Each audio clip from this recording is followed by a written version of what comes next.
Hey nerds, Farmer Jesse here. So I have a bit of a treat for you today. I recently got a chance to chat with a farmer I've been wanting to chat with for many years, Mr. Max Epstein of Krautgaart, an intensive no-dig market garden in the tiny country of Luxembourg.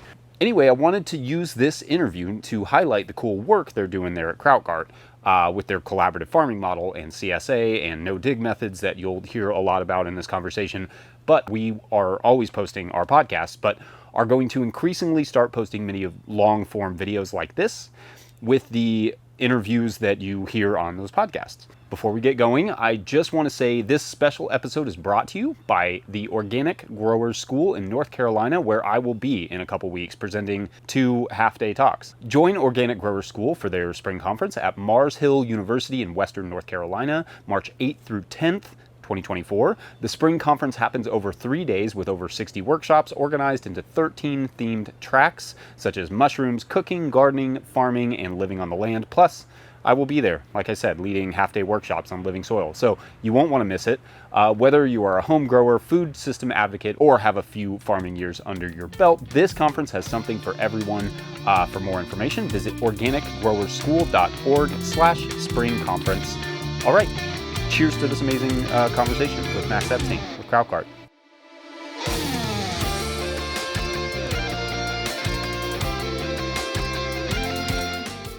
Max Epstein, welcome to the podcast. Well, thanks for reaching out. I thank you a lot for the opportunity. Yeah, absolutely. I've been wanting to get you on for a long time. I really appreciate the work that you all do over there, and I'm excited to sort of share some of that with the audience. So maybe we could start there. Maybe you can describe a little bit about Krautgaart and, in terms of like your location, maybe a little bit about your climate and those sorts of things. Yeah. I mean, we're based in Luxembourg, which is a very, very small country between Belgium, France, and Germany. And if we would say, let's say we would be in a zone 8A or 8B-ish, where we produce. It depends on the frost of the winters. It's never the same, but it should be like the zone 8-ish thing. And usually our growing season is, well, okay.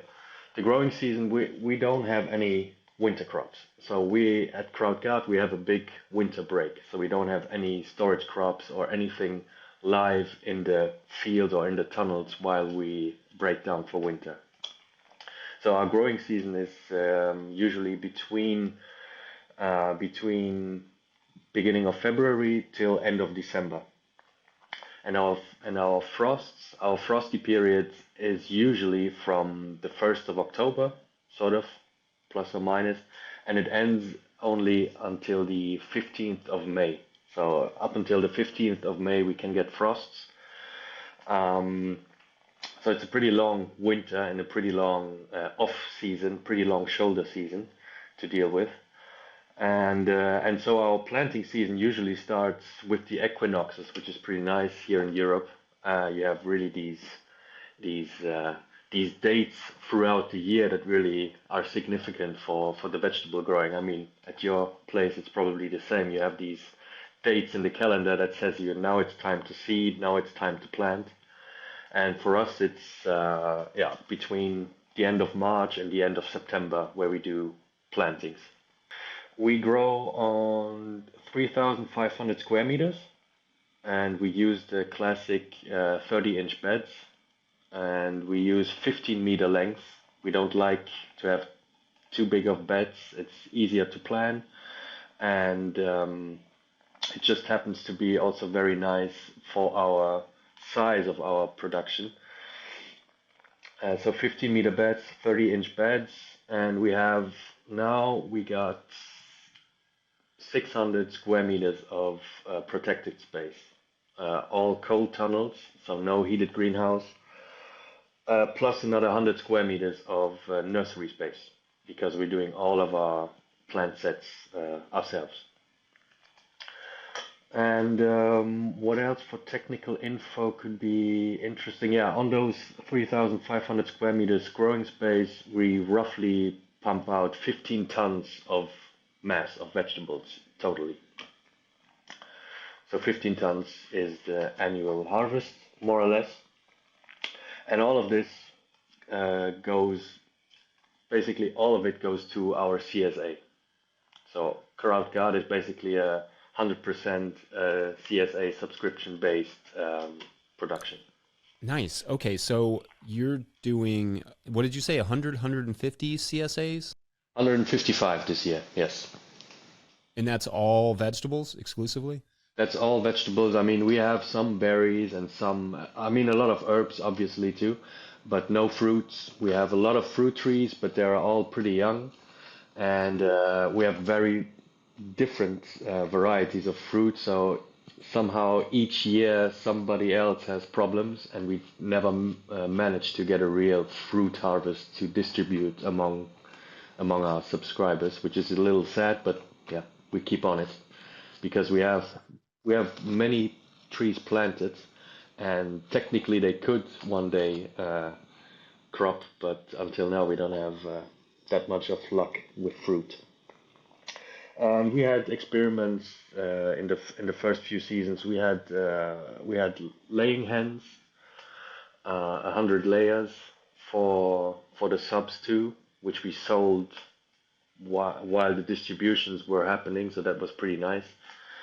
But it was a little problematic because nobody's living on the farm. So if you have animals next to a nursery, that makes two more drives back to the farm to care for the chickens, plus the young plants in the nursery also on the weekends and stuff. So it's a lot of organization just to feed the chickens.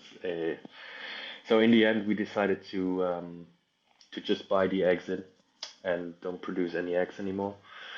For a year, we had some broilers too, like the Joel Salatin kind of style, where you have these flat cages on the ground on pasture where you move them every day. We did some experimenting with that too, but in the end, it was the same deal. It was we had to do a lot of them to really have a second business going on, and nobody really was that into farming chickens and slaughtering and all that kind of stuff. And so it's just stayed with the experiment too.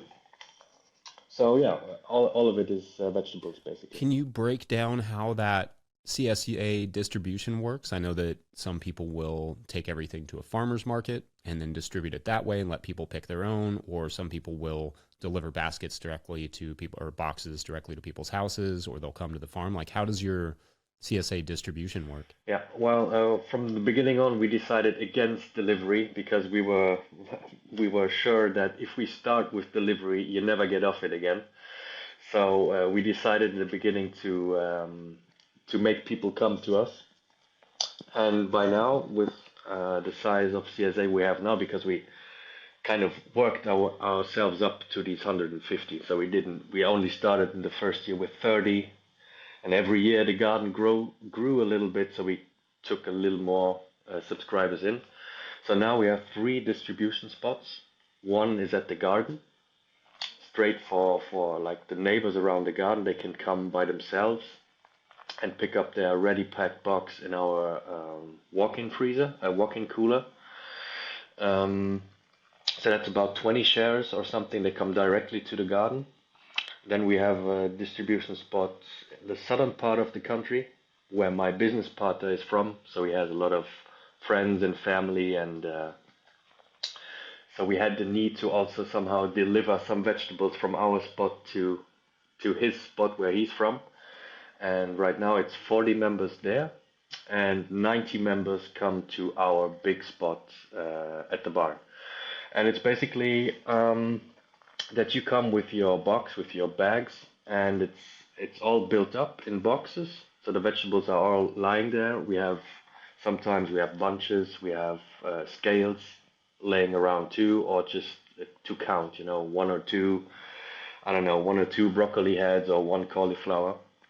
And so you come, and then we have, like in the supermarket, you just have tables on top of the boxes, like blackboards, and then we mark the ration for each member on the board, and then you make your tour around the vegetables, and in the end, you get everything you need, and then you can leave because it is paid in advance. But during the distribution, we also have a little, a little coffee table, a few coffee tables sitting around where people can chill and discuss things and have a coffee or have a drink. We also sell a few basic products next to the vegetables, like olive oil and vinegar, just stuff that fits with the vegetables, or eggs or mustard, honey, things like that from local producers. We try to source them, or strictly source them from local producers that fit our philosophy or something. And we have some flexibility for people to exchange vegetables if they absolutely don't like the spinach, and or could I maybe take double the carrots for the spinach? That sort of stuff we try to make possible for people, because we think that's the biggest sickness of a CSA system, because you kind of take the choice from people, and some people are very open to that and like to experiment in the kitchen even with stuff they don't know. So a little flexibility too, but it's pack your own. Come with your bag, pack your stuff, and leave. Well, what does that flexibility look like? Are you picking an extra 10 bunches of carrots, or like what is there like a specific technique that you've landed on? Yeah, well, in the beginning we just did it like that. We just had an extra 10 rations picked from everything, and then just gambled that in the end it's fine, it will balance out. People have different tastes, and that will balance out. But in the end it turned out that we had a lot of excess crops, which we are not prepared to deal with just after the distribution on Friday. Usually it's then weekend time, and we don't have anything to have a regular, to sell these surpluses. So now we installed boxes, empty boxes, basically, that we just prime with some sort of vegetable, and then it's like an exchange system.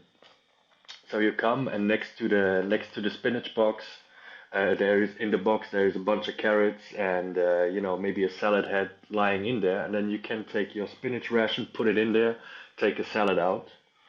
So then we get a little thing going there. But it's really not that easy to deal with it, because there is always people that kind of abuse a little bit. So they take stuff out without putting stuff in, or they didn't understand it properly. So communication is also not very easy when you have so many people going through, and some are fast, some don't talk at all, and some are very chatty, and it's really not easy. But the exchange box system seems to be the way to go. It just needs to, yeah, a little more refinement still. Yeah, that's interesting. I'm curious about, just sticking kind of with the marketing thing. How has this, is the CSA common there in Luxembourg? Is that like a common way of selling your vegetables? And then the second part of my question would be, do you have a hard time filling up your CSA every year? hmm well, the first question is it's a big one, because well, Luxembourg is very small. And we in Luxembourg, we only produce 5% of the vegetables consumed in Luxembourg. So 95% of vegetables is kind of imported. So we don't have many big producers. All the big producers, so really all of them, are just dealing with how you call that, wholesale. So you sell all your stuff to one big supermarket thing, and then you're done. And we have very few growers that actually go to a market, because there are no markets in Luxembourg. I mean, there is one or two in town, and some of them are somewhere every 3 weeks, one day. So there isn't really a platform where a grower like us could, on a regular basis, get rid of so many vegetables compared to a CSA. So the growers do the same thing that we do. So manual work, the Nordic system, um, they all went on that train too, because we were the second CSA in Luxembourg, and since we started, there's five or six, and more and more and more that come. and we are all kind of a community, so everybody knows each other. And Terra is the first CSA in Luxembourg. They started 2014, and ourselves were kind of the pioneers in that thing. And then people that came into that sector of market gardening, which wasn't really a thing before that, they were inspired by how we do it. And in the end, there is not a real alternative yet to get rid of so many vegetables. So yes, the market gardeners in Luxembourg, they kind of all have CSA. Some of them have a little stand before their farm to sell stuff, but the main vegetables they move through CSAs. And the second question, I would say I'm never sure, because we kind of get stuck at 2/3 every year, and I never remember when we get stuck. Is it before Christmas? Is it after Christmas? But in the end, the last 3 years or 4 years, we were full before the season started, which is what you want to expect. We never had open subs after harvest season began. But it's slow. It's not as fast as we would like it to be, even though we don't have much fluctuation. So we have 70+% or 75+% that stay and only need 25% new customers. But it's winter, it's dark, there's no sunshine, nobody thinks of vegetables. Then the school holiday is over, and as soon as the sun starts to appear, end of February, the first warmer days in March, then we get a little peak again for subscriptions. But it's always a little, spicy. Hey, I just wanted to jump in real quick and explain a really cool part of the CSA system that we were talking about that we actually neglected to talk about at the time. It's Krautgaart's Solidarity Contribution System, what they refer to as Soliba. This gives their CSA members the autonomy to set the price of their vegetable baskets, from a minimum price that covers basic needs to a higher tier supporting fair wages and sustainable growth. This Soliba has helped them to ensure accessibility for everyone while cultivating positive change in their community. Max told me that this system enables Krautgaart to invest in eco-social impact initiatives that they think are an important extension of their everyday work. So it's kind of a transparent pay-what-you-can model. Very cool for a CSA. All right, back to the interview. I wanted to know a little bit about the business side of like how the structure of it, because a lot of times farmers are just starting their own farms, right? Their family farms, or it's just them an employee or something like that. But you all went more of a cooperative model. Can you talk a little bit about that? To not make it too long, because it's a pretty every year so many changes. But we started as a trio, okay, and we were all from university. Nobody had family house or big responsibilities.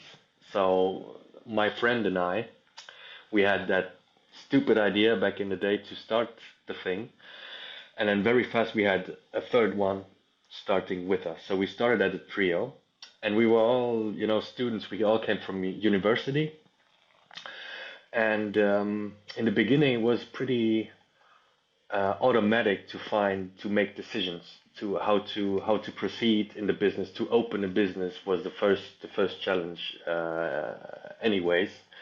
But our ways were very parallel, and we had a lot of momentum, and we went in one direction. And as soon as we felt that we were kind of getting installed and didn't have to think so much about the day-to-day business and really decisions that had to be done day by day, we started to get different ideas. We had our roles in the business. One was more the administrative guy. I was the plant guy, the crop planning guy, and the other one was still in between because he was working elsewhere. So then it started to feel that we needed to, the business decisions came to the table, and it was a very different thing suddenly to not be okay with everybody else's opinion.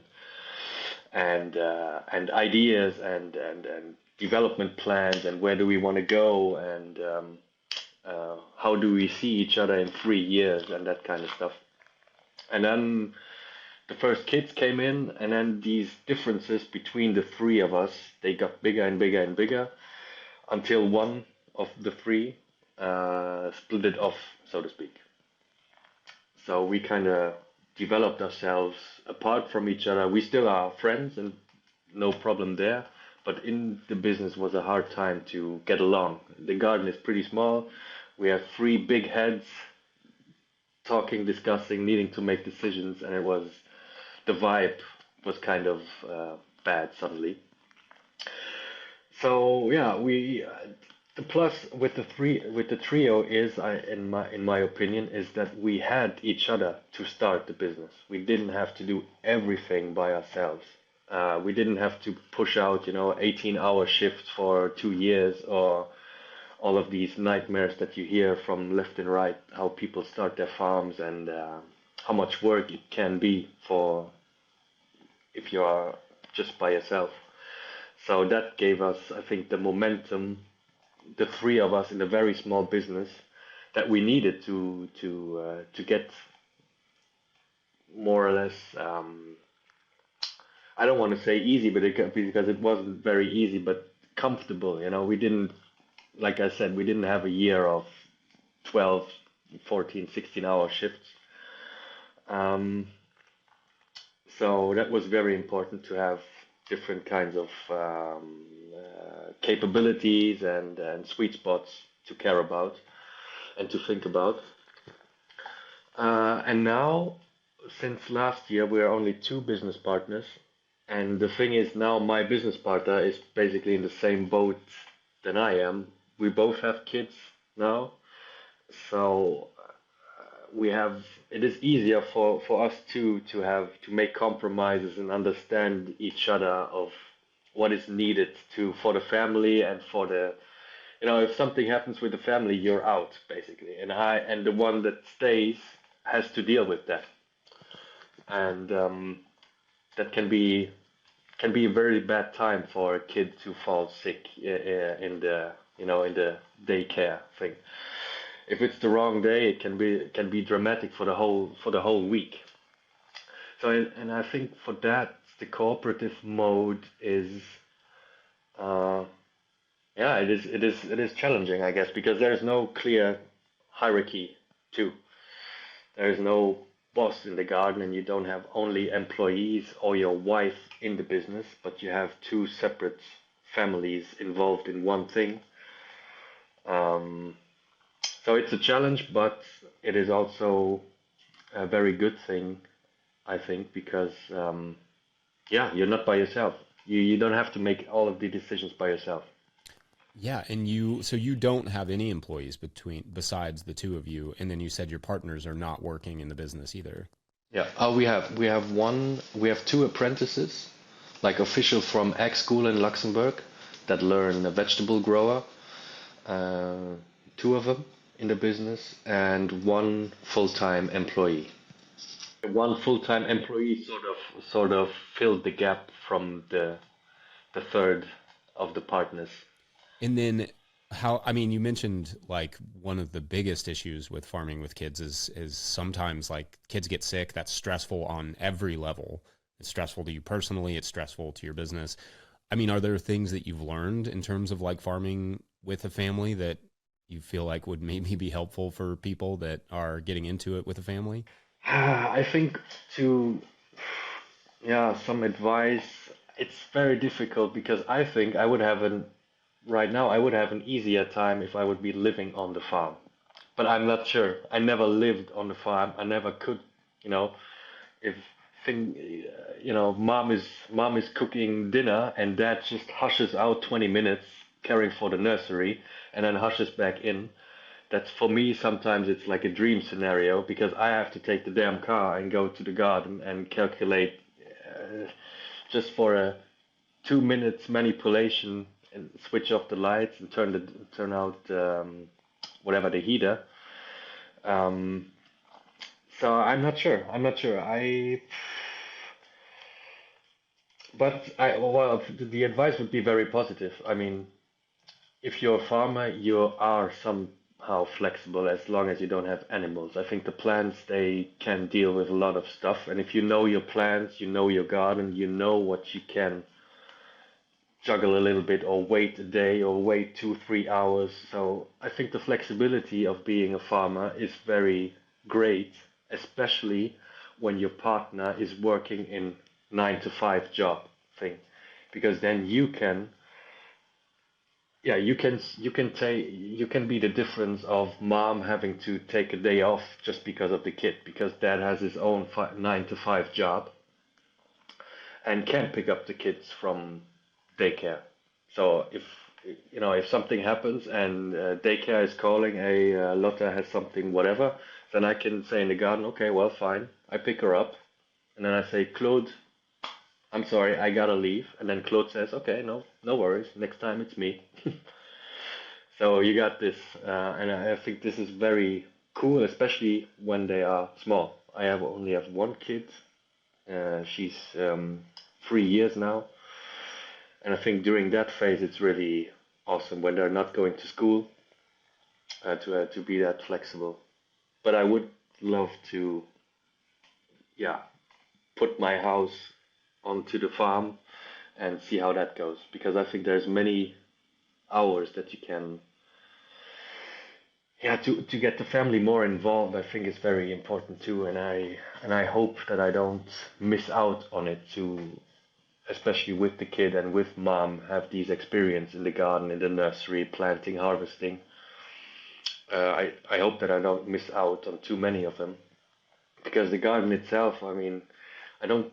You're also working without machines, right? No, everything We manual. have a BCS tractor, like a walk behind, but otherwise, yeah, everything is. We don't have like a large tractor. We don't do a lot of machine work. So for a young kid, it's just the perfect playground. There's so many things to discover, so many cool things, and the vibe in the garden is good. So also for me to take the kid to the garden is not a problem at all. And I think it's very precious to have that sort of thing, to have the family experience good things. Yeah, absolutely. And maybe you mentioned this, so forgive me if you did. How long is the drive to your like? What's the distance between where you live and where you farm? I'm very lucky that it's by car it's only 5 minutes, and by bike it's 10 minutes. Yeah, it's not far.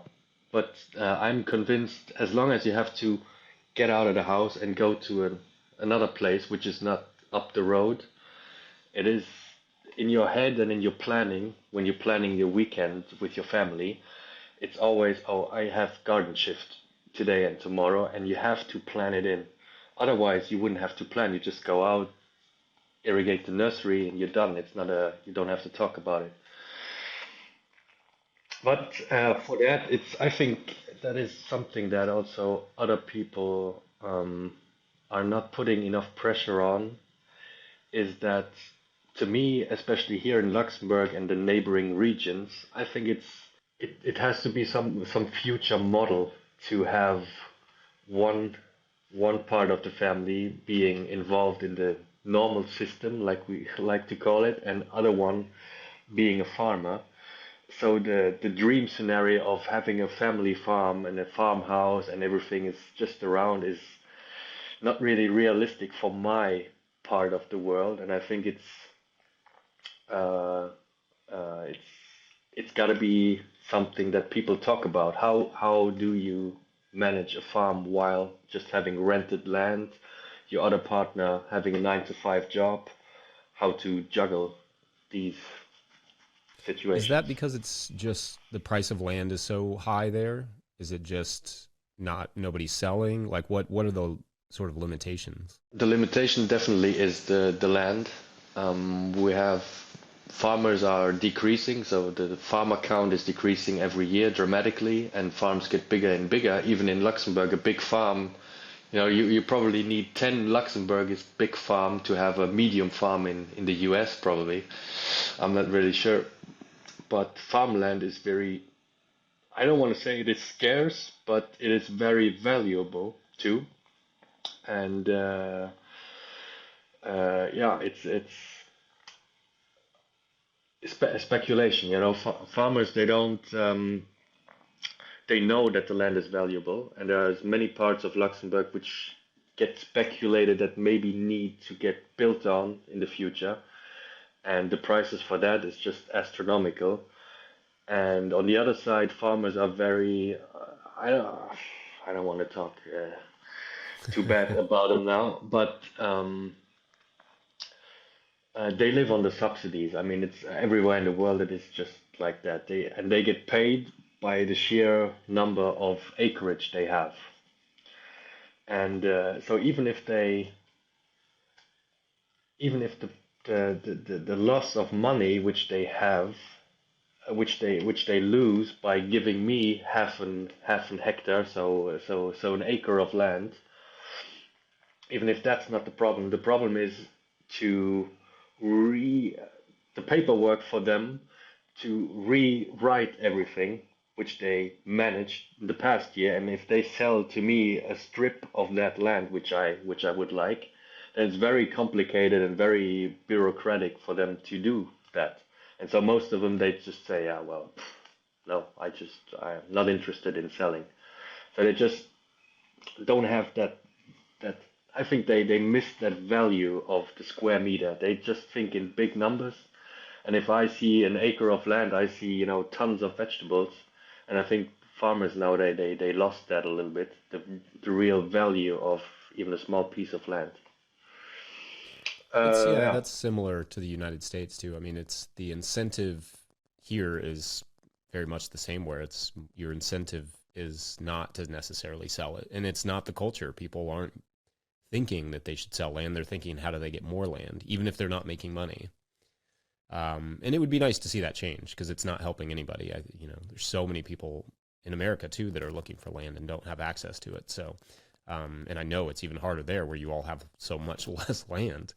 Uh, so yeah, that's a real problem everywhere.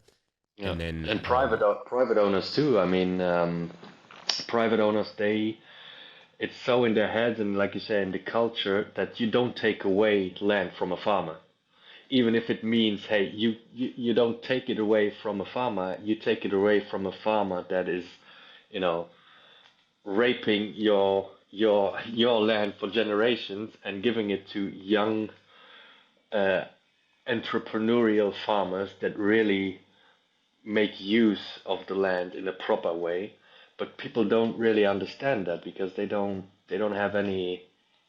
We're in a niche within a niche. The movement is yet so small that if you like the normal dude from the street, if you talk about market gardening and no till and no dig and the importance of soil, it's like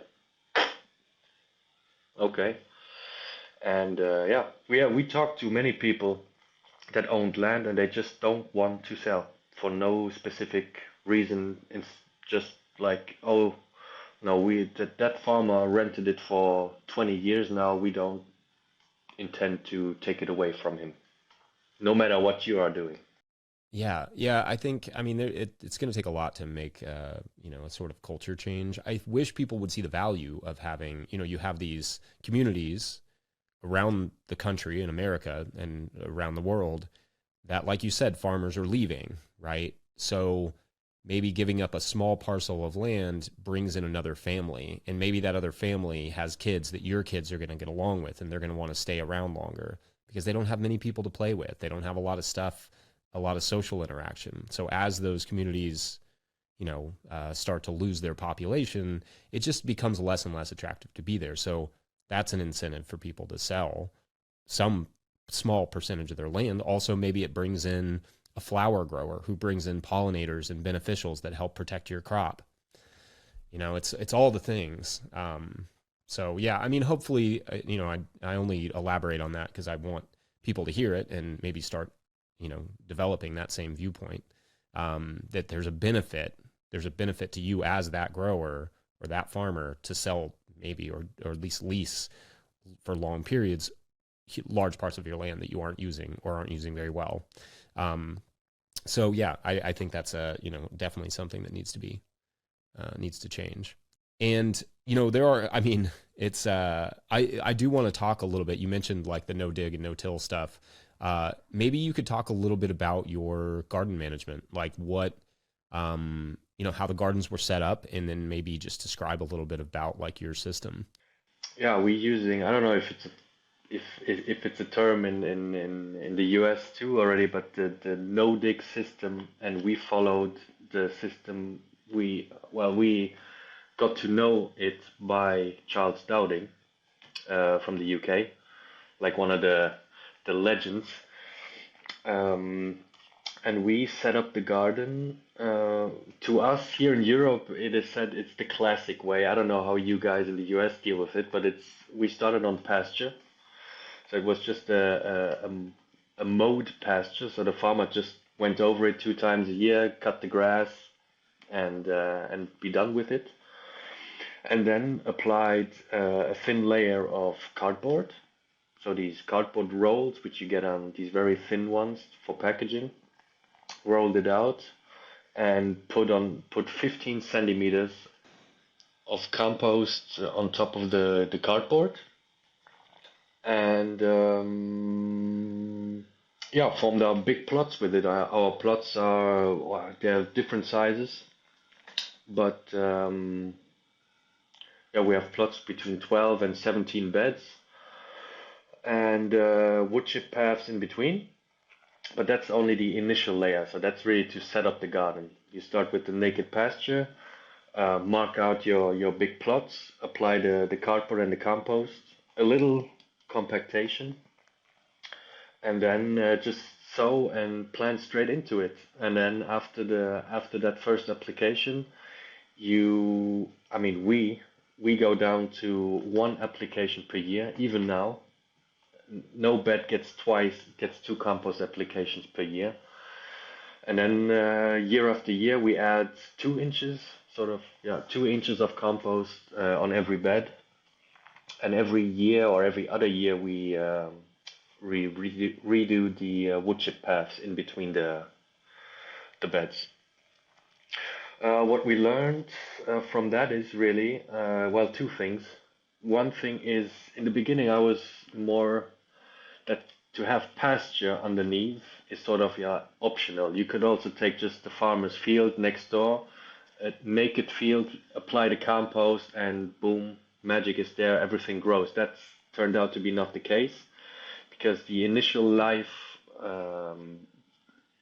within the pasture and within the soil horizons and all of these layers in the pasture, they are kind of I see it right now as the incubator of putting that life also into that compost, which the compost that we can buy is more or less dead, as it is produced way too fast, and we don't have compost experts, and it gets treated like a waste product, so no real quality control on what the composts are actually pumping out. So the pasture underneath is really important to get that life straight into the compost, plus the plants that you are planting and sowing in is not a detail. And that compost quality, I mentioned it already, is, yeah, sadly, it's really not good. And it's difficult for people to start it, because we know two guys that started the farm, and they did the same thing that we did 9 years ago. Bought it from the same producer, and nothing grew. It was so woody and full of plastic and really really crappy compost. And then you have these 50 tons of compost lying there, and you don't know what's going on. So compost quality is a big risk when you set up a no-dig farm, I would say. And I'm not really sure how you want to test your compost beforehand to say, okay, I buy this compost. I mean, there are some tests about germination, or covering it up and measuring CO2 levels or something to know what state the compost actually is. But that's a problem. It's basically a surprise if you get your compost heap per year, and that's a big problem. Um, Uh, yeah, and then I said already only one compost layer. I know there are many different growers that apply compost after each crop, which I think is totally almost abusive of the material. It is way I don't think it is any fertility problem will appear if you only apply compost once or twice a year. Definitely don't need four compost applications per year, fertility wise. It's just the weed pressure wise or uh, um, consistency of the surface to plant or some things like that. And I think it's not a good idea to use compost just because it is still cheap right now to use it. I don't know the term in English to just use it because it's cheap. Mm, and on top of that, we don't have uh, any fertilization other than the compost application once a year. So we never fertilized any tomato, any eggplant, any pepper, any cabbage. Everybody gets the same treatment. If it's a carrot, a salad, a cabbage, um, there's no difference. And that I talk to many people about that. That is really something where people start to get to, oh, and that does is that enough? Does that work? And apparently it does work. I never saw deficiencies or it it just grows if you come if you have good compost. For us, it works. I don't need any extra fertilization. I'm not saying that caliber or fruit production would increase with the proper application of some fertilizer at a good point in the season. Definitely, but it's not that you need to fertilize after you use the Nordic system. And you mentioned that first year being a little bit, like maybe the fertility wasn't quite there. Can you talk a little bit more about like what that first year was like and then how you saw that change? Yeah, well, the first year, the biggest problem was our compost was pretty dry when we got it, and to get a dry compost wet in a dry spring was a big challenge because dry compost is hydrophobic basically, and when some regions of the compost get wet, you get these. You have to imagine it to look on it from the top, and you get these water bubbles within the plot. And if you irrigate during sprinklers or whatever you use, these water blobs they kind of grow, but next to that blob it can be still dead dry. So we had a lot of problems to have an even moist bed. But well, after some months, probably in summer, we started to feel that the connection really was there. So from the fresh compost, cardboard, and ground, like half a year after the application, we really saw that things got moving. When we dug out carrots, we had the first carrots that were half black and half brown, so that really go through and into the fresh ground.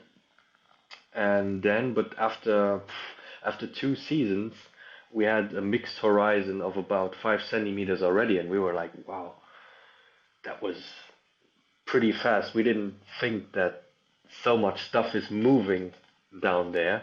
And as we realized how quickly it mixes itself just by yeah the soil biology, um, we got very confident that it has to go better and better and better and better, and that's what we see also. So harvests are really trending up um, throughout throughout the vegetables that we grow. And by now we are at 25 centimeters. So we have that thin mulch layer that we add. You see that pretty good even in the autumn. And then the mixing horizon is basically homogeneous on 25 centimeters after 8 seasons, which is every time I put a spade in. We don't do it often, but it's amazing how it gets mixed in and then how the plot keeps water too and all of these things. Magic. Yeah, and we noticed Yeah. that too when we were doing heavier mulches, and then a similar application. Like we'd do a large application in the very beginning, and then we'd add like, 2 inches ish every season.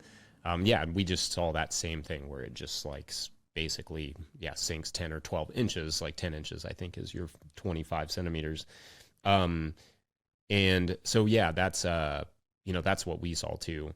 And are there crops that you found do better in that system than others, or are there, I guess a different way of asking that question would be, are there crops that you feel like don't respond as well to the deep compost? Yeah, well, difficult to say. I don't have real experience of using tilled soil or working compost in. Uh, I don't have any experience, so but I can say for sure that I didn't encounter any crop where I said, "Oh, that doesn't work in no dig." So yes, totally everything works in my opinion. Even potatoes. I mean, there's so many things that gardeners or growers think they need to do just because it's become a tradition and almost dogmatic to have potatoes in heaps. To have these to move a lot of earth around the potato is completely useless if you're on a human scale, manual scale, growing environment. You don't need these things for the potato to go well. But so that was probably the biggest thing now talking about it, that there are so many myths around in serious garden books what you have to do with certain crops to that they are well, and timings and frost resistances, and just by trial and error you if by trial and error you start to see, hey, that's not the case, or that's only the case if, or that's not, we don't really need to do that in our context.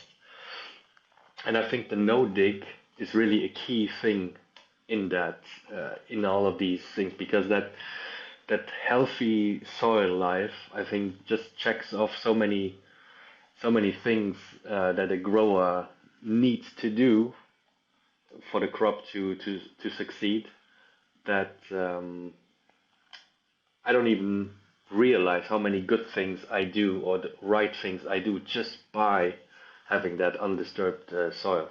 And I don't even want to understand anything, because everything seems to be just a rabbit hole. If you try to get down to what was the problem with that crop of carrots in June, what was the problem? I have the feeling you just never know. And so are you growing things like, a lot of CSAs on your scale are buying in potatoes, are buying in winter squash and those sorts of things. Are you growing all those crops, or are you buying some of those in? Potatoes, we buy in.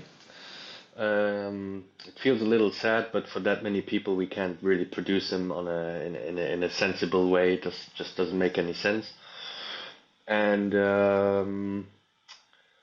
but else, squash we produce ourselves, not enough. It's always a thing of the season, and the varieties. We always think we have enough, but we never have enough. But yeah, potatoes we buy in, and some of the crops we. I mean, the potatoes are pretty expensive too. That's one thing that keeps triggering me every time. I think it's dollars. It's probably 15,000 euros worth of potatoes that we buy in, and I think that's uh, that's a lot of money too. But on that scale, we give every member 1 kilo, so 2 pounds of potatoes with every share, because the Luxembourgers, they are potato eaters, and I think it's a basic thing for people to buy constantly. And we thought, let's give them a good ration of potatoes every week. And plus, we started by growing potatoes, so our first growing experience was purely potatoes, manually, by hand. So we have kind of a nostalgic relation to potatoes too. Yeah, so 1 kilo would be like 2.2 pounds for those of us who do not use metric. Um, and yeah, that's a decent amount. I mean, that's a lot of potatoes. So one of the things I wanted to talk to you about, because we mentioned it just before jumping on here, was your DIY greenhouse sort of setup. So your propagation house. Can you talk a little bit about that for people who maybe think you have to have all the fancy stuff to get a greenhouse going? Yeah, yeah. It was a topic on several conferences where we were guests or invited people struggling to get plants going, and so the DIY factor is well, the first thing is many people don't have when they start off a farm to buy a nursery. A heated nursery is sort of the the top of the notch to the go-to thing. So that's real expensive stuff. And then how do you deal with that if you don't have a heated space where you have to grow plants that need heat in the early spring to get going? Well, then you buy. Then we said, okay, you just build low volume boxes which are insulated and heated separately. And that was the idea. And I got to know that system through a guy where I had a little crash course on growing plants, and he all his life used that way too.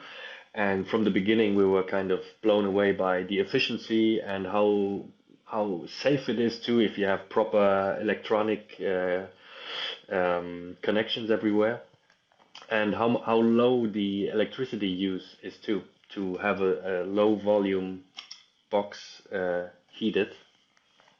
So, and we work with heating cables in isolated boxes with a translucent cover, so that the sun can actually go into. And with that's maybe a good tip. Many people use when they use heating cables, they use sand as heat body.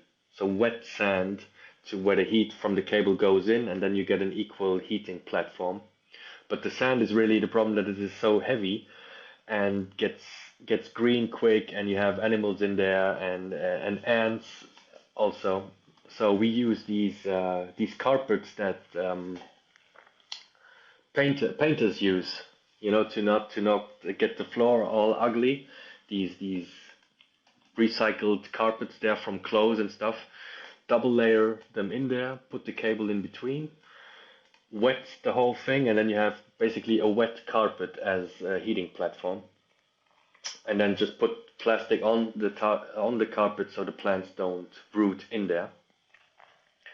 And then the translucent cover. And so that's basically our system. We have different tables, and also some of them are illuminated too, and not by fancy high pressure sodium lamps or super fancy LEDs, but just LED bars that you can put in any kitchen, that you can buy in any hardware store, like these 10 to 15 watt things, and just put a bunch of them onto a grid very close to the plants, and it is all a plant needs until it gets to some more adult form or size. And that combined with the heat, I mean, you get plants going in 3 weeks in the deepest of winter, and that saves us a lot of time and a lot of weak seedlings. So the illumination, if you start early, your season is really not an option. If you really want to start early harvesting, you need lights, but no expensive ones.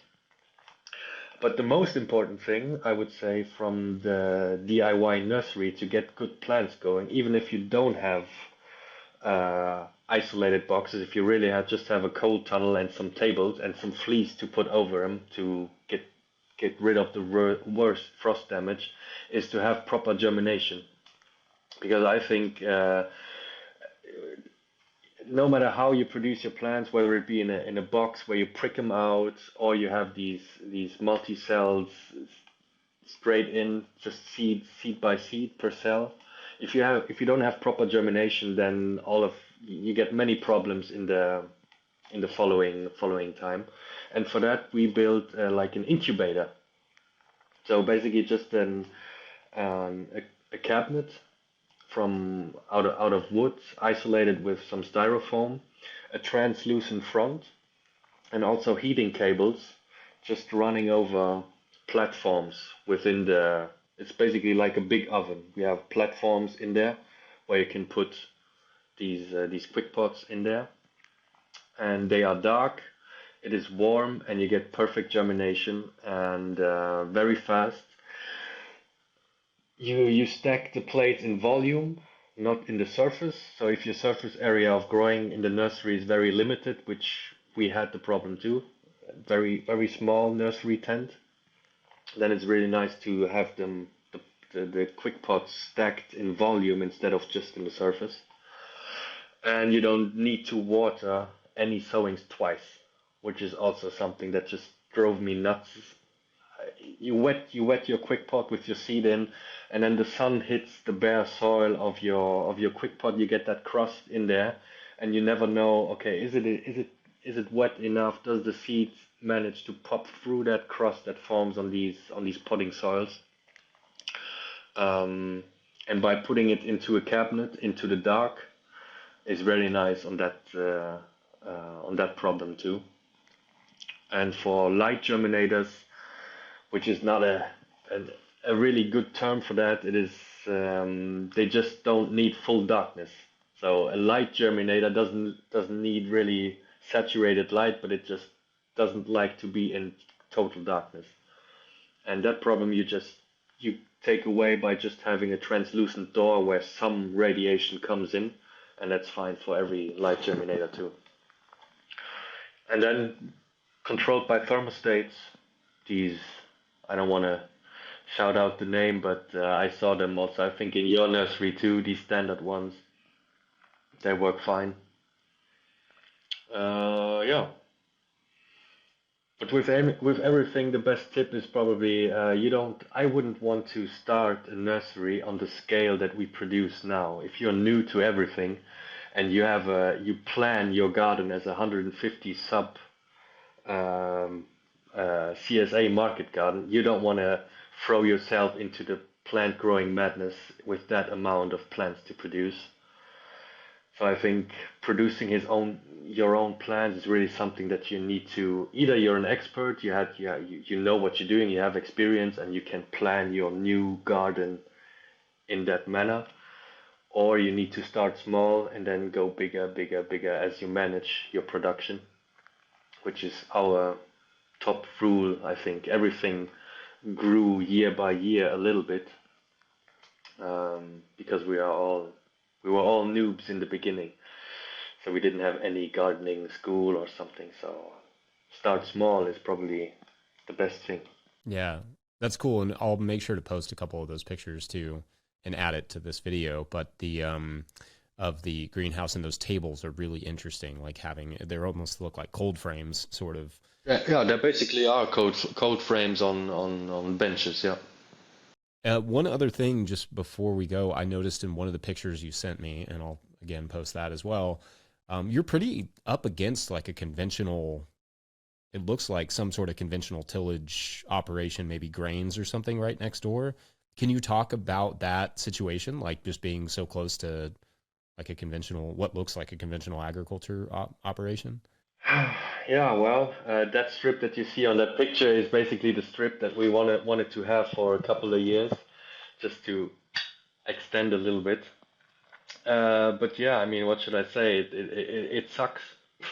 It sucks because in the beginning you meet and then you say hi, and the guy hardly comes down from his tractor to talk a little bit, and then what are you doing there, and then we say, hey, we're kind of producing here fine vegetables. Can you watch the wind and watch the weather a little bit before you do certain interventions and stuff?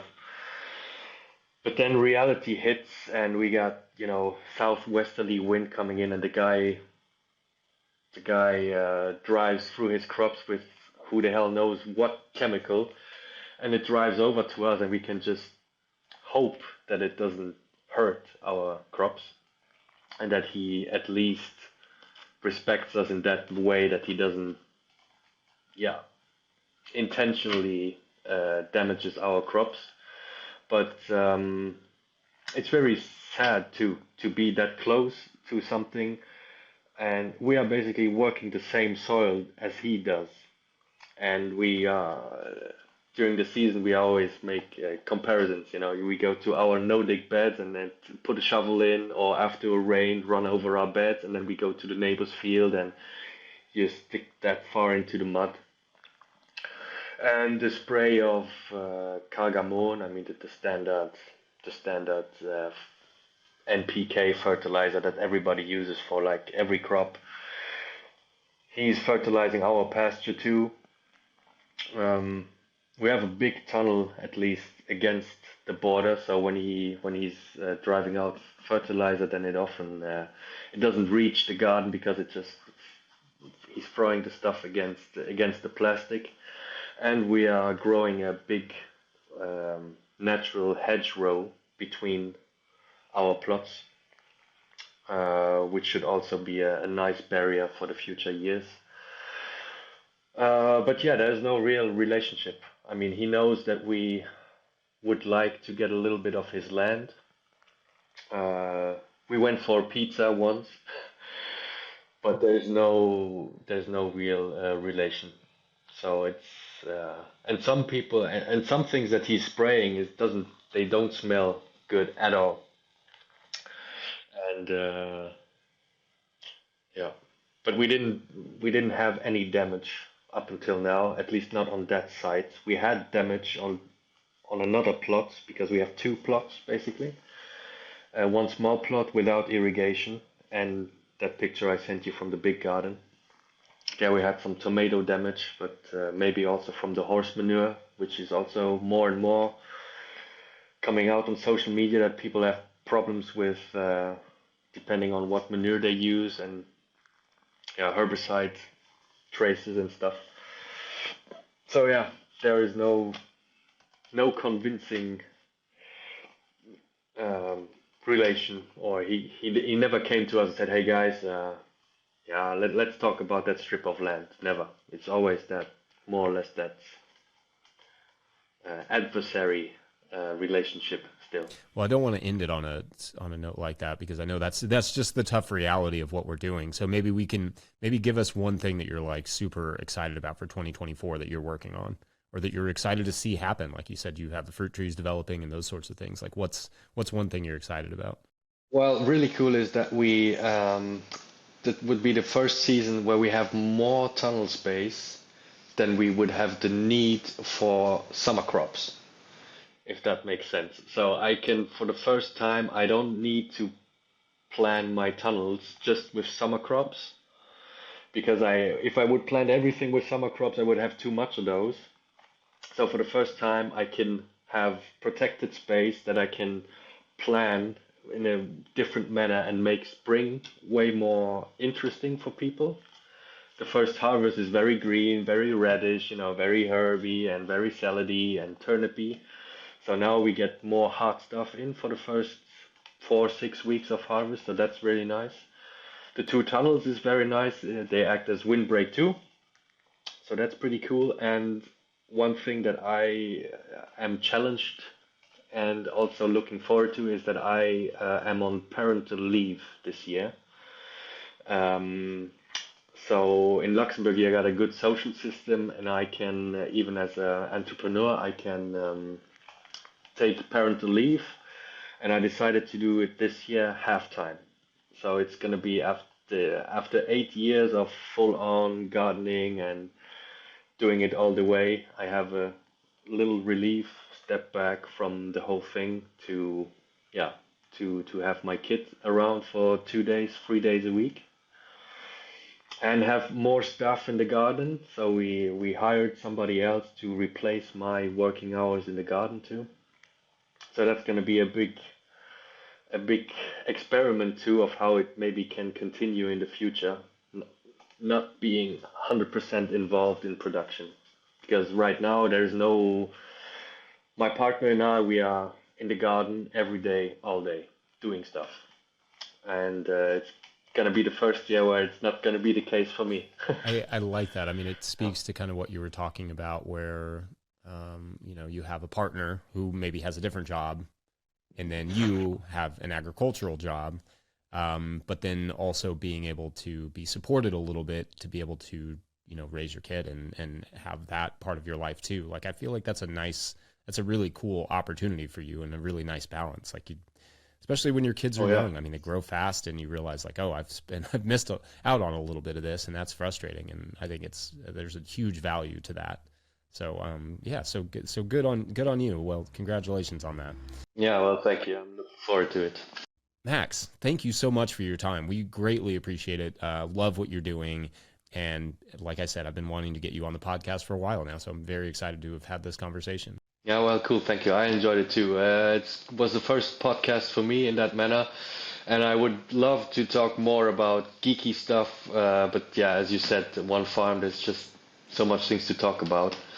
But yeah, before I leave, I need to put shout outs out.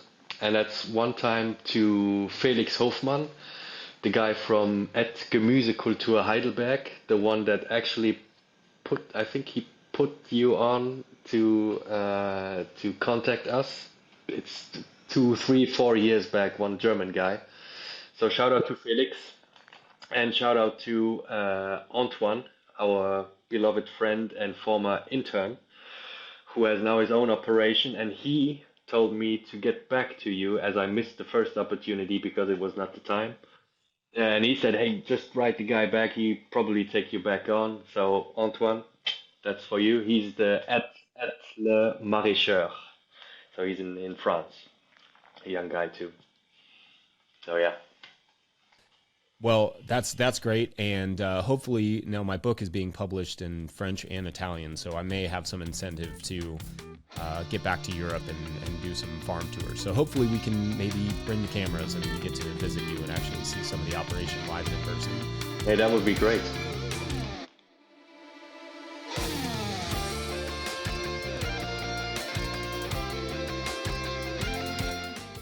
All right, I hope you enjoyed that interview.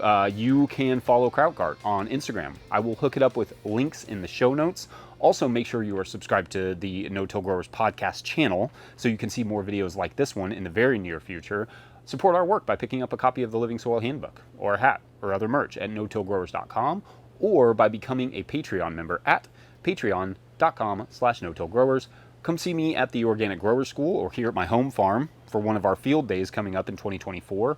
Tickets for that are at roughdraftfarmstead.com. Like this video if you like this video. If you're not subscribed to this channel, hit the subscribe button, and if you are subscribed, you're awesome. Otherwise, thanks for watching. We'll see you later. Bye.